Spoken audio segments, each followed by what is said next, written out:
నీ ఇంటిని దేవుడు దాటిపోవద్దు. ప్రభు ఈరోజు స్పష్టంగా మాట్లాడుతున్నాడు. మన కుటుంబానికి అధిపతి ప్రభు అయిన యేసుక్రీస్తు ఉండాలి. ఇంటికి యజమానుడు ఎంత ప్రాముఖ్యమైన వాడో మన ఇంటికి అధిపతి కూడా ప్రభు అంతకంటే ప్రాముఖ్యమైన వాడు. నీ గృహంలో దేవుడు లేకపోతే నీ కుటుంబానికి ఆశీర్వాదం చూడలేవు. నీ సమస్యలు నిన్ను విడిచి వెళ్ళిపోలేవు.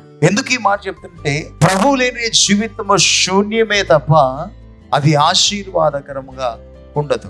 అబ్రహాము ప్రభుతో మాట్లాడుతున్నాడు. ఆదికాండము 18వ అధ్యాయము 1వ వచనం 2వ వచనం చూడగలిగితే, మరియు మమ్రే దగ్గర ఉన్న సింధూర వనంలో అబ్రహాము ఎండవేళ గుడారం ద్వారం మందు కూర్చొని ఉన్నప్పుడు యెహోవా అతనికి కనబడు. అతడు కనులెత్తి చూచినప్పుడు 3 మనుషులు అతని ఎదుట నిలబడి ఉండిరి. అతడు వారిని చూచి గుడారపు వాకి నుండి వారిని ఎదుర్కొంటకు పరిగెత్తుకొని నేల మట్టుకు వంగి, ప్రభువా, నీ కటాక్షము నా మీద ఉన్న ఎడల ఇప్పుడు నీ దాసుని దాటిపోవద్దు అన్నాడు. సింధూరవనంలో, మమ్మరి దగ్గర ఉన్న సింధూరవనంలో తన గుడారం ఎదుట ఎండవేళ్ళ కూర్చున్నాడు. ఆ ఎండవేళ్ళ తను కూర్చొని ఏదో ఆలోచన చేస్తూ ఉండొచ్చు, ఏదో తలంపులు కలిగి ఉండొచ్చు. కానీ ఆ తలంపుల్లో ఉన్నప్పుడు ప్రభు అక్కడి నుంచి రావడం చూశాడు, కనులెత్తి చూశాడు.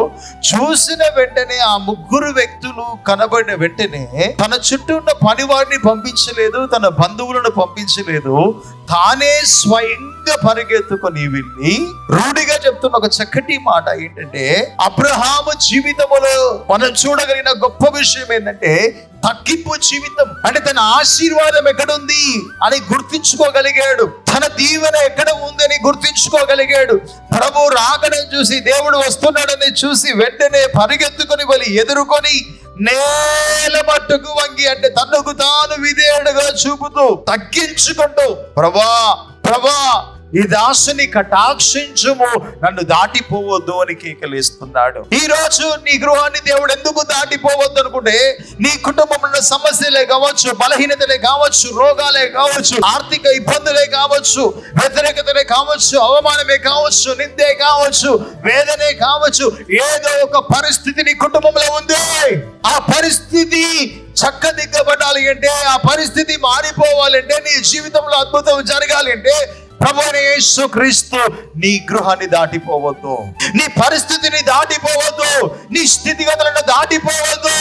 ఎందుకు దాటిపోవద్దు అంటే, నీ పరిస్థితిని చక్కదిద్దువాడు నా ప్రభువైన యేసుక్రీస్తు తప్ప ఏ మనుష్యుడు లేడు.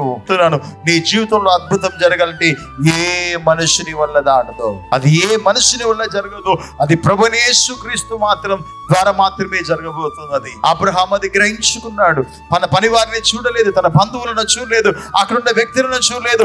నేల మట్టుకు వంగి తగ్గించుకొని, ప్రభు నా జీవితంలో అద్భుతం చేయమని అడిగాడు. అంతే, ఆ క్షణమే దేవుడు అద్భుతమైన కార్యం చేయడానికి ఇష్టపడుతున్నాడు అని చెప్తూ ప్రతిమలాడుతున్నాడు. అయ్యా, కొంచెం సేద ఆ చెట్టు కిందకి వెళ్ళి కొంచెం కూర్చొని అలసట మీరు తీర్చుకొని చిన్న విందు నేను ఏర్పాటు చేస్తాను, అది స్వీకరించి వెళ్ళమని బ్రతిమలాడుతున్నాడు. ప్రియ దేవుని బిడ్డ, ఈరోజు దేవుని వాక్యం సెలవిస్తుంది, నీవు దేవుని వైపు చూసి, దేవుని కనుగొని, దేవుని ఎదుర్కొని, ఆయన దగ్గర సాగిల్లపడి నేల మట్టుకు వంగి నీ పరిస్థితి నువ్వు దేవునికి చెప్పుకోగలిగితే ఖచ్చితంగా నీ జీవితంలో అద్భుతం జరుగుతుంది. ఎవరి దగ్గరికి వెళ్ళి సహాయం చేస్తారు, వాళ్ళు సహాయం చేస్తారు, వీళ్ళ సహాయం దగ్గరికి వెళ్ళి సింపతి పొందడానికి దండాలు పెట్టి వంగి ఎలసా, అయ్యా నా బాధ నీకు అర్థం కావట్లేదా, నా సమస్య నీకు అర్థం కావట్లేదు అంటే ఎవరు సాయం చేయరు. మళ్ళీ చెప్తున్నా, ఎవరి సమస్యలు వాళ్ళకున్నాయి, ఎవరి బాధలు వాళ్ళకున్నాయి, ఎవరి ఇబ్బందులు వాళ్ళకున్నాయి, ఎవరి పరిస్థితులు వాళ్ళకున్నాయి. నీ పరిస్థితిని అర్థం చేసుకోవడానికి ఎవ్వరు లేరు, నా ప్రభువైన యేసుక్రీస్తు తప్ప మరి ఎవ్వరు నీకు సహాయం చేయరు. మళ్ళీ చెప్తున్నా సూటిగా, ఒకవేళ నీ పరిస్థితిని చూసి దేవుడు నీ ఇంటికి వస్తే దాటిపోకుండా పట్టుకో. దేవుడి దృష్టిలోకి నువ్వు వెళ్ళాలన్నా, దేవుడి దృష్టిలో నువ్వు పడాలన్నా, నీ బాధ దేవునికి అర్థం కావాలి. నిన్ను దాటిపోకుండా చూసుకోవాలి అంటే, నీవు ఆయన దృష్టిలోకి పడాలి అంటే నీ పరిస్థితి ఆయనకు అర్థం కావాలి. నీ పరిస్థితి ఆయనకు అర్థం కావాలి. నీ పరిస్థితి ఎప్పుడైతే తనకు అర్థమవుతుందో ప్రభువు నిన్ను దాటిపోడు. అక్కడే అబ్రహాము దగ్గర ఆగిపోయాడు. దేవుడు ఆగిపోయి ఆలోచన చేస్తున్నాడు, ఇప్పుడు ఈయన జీవితంలో మనం ఏం చేయాలి, అబ్రహాముకి మనం ఏది ఇవ్వాలి అంటే అప్పటికి తనకి సంతానం లేదు. అప్పటికి 100 సంవత్సరాలు నిండిపోయాయి. అప్పుడు ప్రభు అంటున్నాడు శారాను పిలిపించి, నీవు మరుసటి ఏటి వరకు ఖచ్చితంగా కుమారుని కంటావు అని చెప్పిస్తే శారా నవ్వింది. అయ్యా, నేను బలమును కోల్పోయిన దాన్ని, నాకు శక్తి లేదు, ఇప్పుడు కుమారుని కనేంత బలము కూడా నాకు లేదని నవ్వితే శారాను పిలిచి ప్రభు అడిగాడు, ఎందుకు నవ్వేవమ్మా అంటే, అయ్యా నేను నవ్వలేదని చెప్పేసి మళ్ళీ అబద్ధం చెప్పింది. చాలా మంది కూడా ఇదాని జీవితమే. దేవుడు అద్భుతం చేస్తాను అన్నంతసేపు ప్రభు నాకు అద్భుతం చేయి, అద్భుతం చేయి, అద్భుతం చేయి అంటారు. చేసే సమయానికి విశ్వాసానికి కోల్పోతారు. అద్భుతం చేస్తే బాగుండనుకున్న మనసే అద్భుతం జరుగుతుంది అన్నప్పుడు దాని మీద విశ్వాసం ఉంచరు. చాలా మంది ఎలా ఆశీర్వాదాన్ని కోల్పోతున్నారు, ఎలా దీవెనలు కోల్పోతున్నారు, ఎందుకు దేవుడు దాటిపోతున్నాడు? దానికి కారణం ఏంటంటే నీ అవిశ్వాసం, నీ అపనమ్మకం. నీ అపనమ్మకమే దేవుని కార్యాన్ని చూడలేకపోతే. ఆయనను అబ్రహామును చూసి, అబ్రహాము తన వంగిన విధేయతను చూసి నేల మట్టుకు సాగిలపడి, ఎప్పుడైతే నేల మట్టుకు వంగి ప్రభా నన్ను దాటిపోతే నీ కటాక్షం నాకు కావాలి అన్న ఆ మనస్సు ఏదైతే చూసాడో అబ్రహాము జీవితంలో, శారా జీవితంలో దేవుడు అద్భుతం చేయడానికి ఇష్టపడ్డాడు. శారా గర్భాన్ని తెచ్చాడు. మరుసటి కాలం వరకు చక్కటి కుమారుడిచ్చాడు. అతనికి సాకు అని పేరు నామకరణం జరిగింది. దేవుడు దాటిపోకుండా నువ్వు కాపాడుకోగలిగితే నీ జీవితంలో ఏ అద్భుతం జరగాలో అద్భుతం జరుగుతుంది. నీ జీవితంలో ఏ ఆశ్చర్యమైన కార్యం జరగాలో ఆ ఆశ్చర్యమైన కార్యం ఖచ్చితంగా జరుగుతుంది. దేవుడు దాటిపోకుండా, నీ కుటుంబాన్ని దాటిపోకుండా పట్టుకోగలిగితే ఈ క్షణమే నీ జీవితంలో దేవుడు అద్భుతం చేయబోతున్నాడు. రెండో వ్యక్తిని కూడా నేను చూపించాలని ఆశపడుతున్నాను. గిత్తీయుడకు ఒబేదేము దగ్గరికి దేవుని మందసం వచ్చి ఆగింది. ఇక్కడ డైరెక్ట్ గా దేవుడే స్వయంగా వచ్చి అబ్రహాము గుడారాన్ని దర్శిస్తే యెహోవా మందసం వచ్చే గిద్యోను ఇంటిలోకి చేరిపోతున్నది. దావీదు పురానికి వెళ్ళవలసిన మందసము గిద్యోను ఇంటికి నడుచుకుంటూ వస్తుంది. 2వ సమూయేలు గ్రంథం 6వ అధ్యాయం 6 నుంచి 11వ వచనం మీరు చూడగలిగితే దావీదు పురానికి వెళ్ళవలసిన మందసము నాకు కళ్ళవూరు దగ్గరికి వచ్చినప్పుడు ఎట్లా కాళ్ళు జారిపోయి, ఆ కాళ్ళు జారిపోయిన సమయంలో మందసం జారిపోతుండగా ఉజ్జా మందసాన్ని ఎప్పుడైతే పట్టుకోవడానికి ప్రయత్నం చేశాడో దేవుని కోపము ఉజ్జా మీద రగిలికొని ఉజ్జా వెంటనే హఠాత్తుగా అక్కడ మరణించినట్టుగా దేవుని వాక్యాన్ని మనం చూడగలుగుతాం. ఉజ్జా ప్రాణం ఎప్పుడైతే మందసాన్ని పట్టుకున్నప్పుడు హఠాత్తుగా చనిపోయాడో అది చూసిన దావీదుకు భయం కలిగింది. అది చూడగానే కలవరం స్టార్ట్ అయిపోయింది. ఆ మందసం యొక్క శక్తిని, ఆ మందసం యొక్క పవర్ ను చూసినప్పుడు దావీదుకు భయము కలిగింది. ఆ భయముతో ఆ మందసాన్ని అక్కడే విడిచిపెట్టాడు. అది దావీదు పురానికి తీసుకువెళ్ళడానికి ఇష్టపడలేదు, ఎందుకంటే భయం వచ్చింది దావీదుకు. కానీ ఏ భయము లేకుండా, ఏ కలవరం లేకుండా, ఏ టెన్షన్ లేకుండా ఒబేదేము మాత్రము ఆ మందసాన్ని తన ఇంటికి చేర్చుకున్నాడు.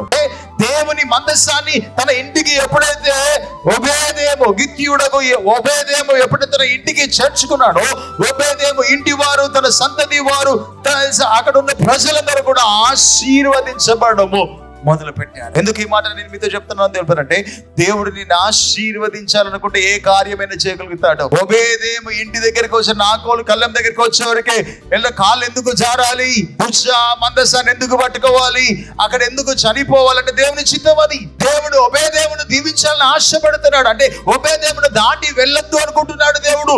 ఒబేదేము యథార్థతను చూశాడా, ఒబేదేము ప్రార్థన చూశాడా, ఒబేదేము జీవితాన్ని ప్రభు చూసి తనకు అనుకూలమైన స్థితిలో ఉన్నాడు కనుకనే ఒబేదేమును దాటి వెళ్ళకూడదు అనుకున్నాడు. ఒకవేళ నీ ప్రార్థన ప్రభుకు అంగీకారంగా ఉంటే, నీ ప్రవర్తన, నీ యథార్థత సన్నిధిలో నమ్మకంగా ఉంటే దేవుడు నిన్ను దాటిపోడు. మళ్ళీ చెప్తున్నా, దేవుడు నిన్ను దాటిపోడు.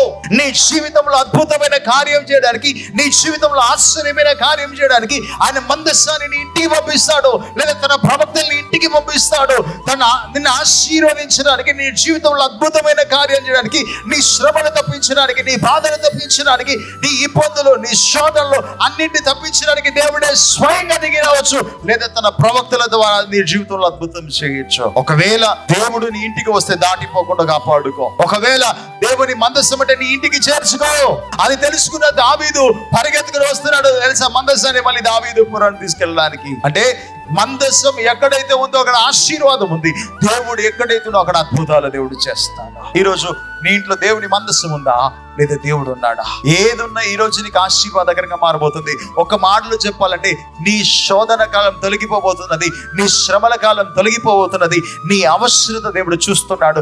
నీ జీవితంలో దేవుడు అద్భుతం చేయడానికి ఇష్టపడుతున్నాడు. నీ పరిస్థితిని మార్చడానికి, నీ కుటుంబాన్ని చక్కదిద్దడానికి ప్రభువే స్వయంగా నీ ఇంటికి నడుచుకుంటూ వస్తున్నాడు. నీ ప్రతి పరిస్థితిని చూసి ఎలీషా గుడ్డివాడనే భర్తమయ్య దగ్గరికి, ఎలీషా దావీదు కుమారుడు నన్ను దాటిపోవద్దు అని కేకలు వేస్తుంటే, ఆ గుడ్డివాడిని దాటిపోకుండా గుడ్డివాడి దగ్గరికి వచ్చి నేనేమి చేయాలి, నీకేం కావాలని అడిగితే, అయ్యా నా కళ్ళు లేవయ్యా, నన్ను దాటిపోకు దావీదు కుమారుడా, నజరేయుడైన యేసు నన్ను దాటిపోకని కేకలు వేస్తుంటే, ఆ కేకలు విని దేవుడు వచ్చి ఆ గుడ్డివానికి చూపించినట్టుగా నీ ఆత్మీయ మనోనేత్రములు ఈ రోజు తెరిపించి నీ జీవితంలో దేవుడు అద్భుతం చేయను గాక. నీ జీవితంలో దేవుడు ఆశ్చర్యమైన కార్యాలు చేయను గాక.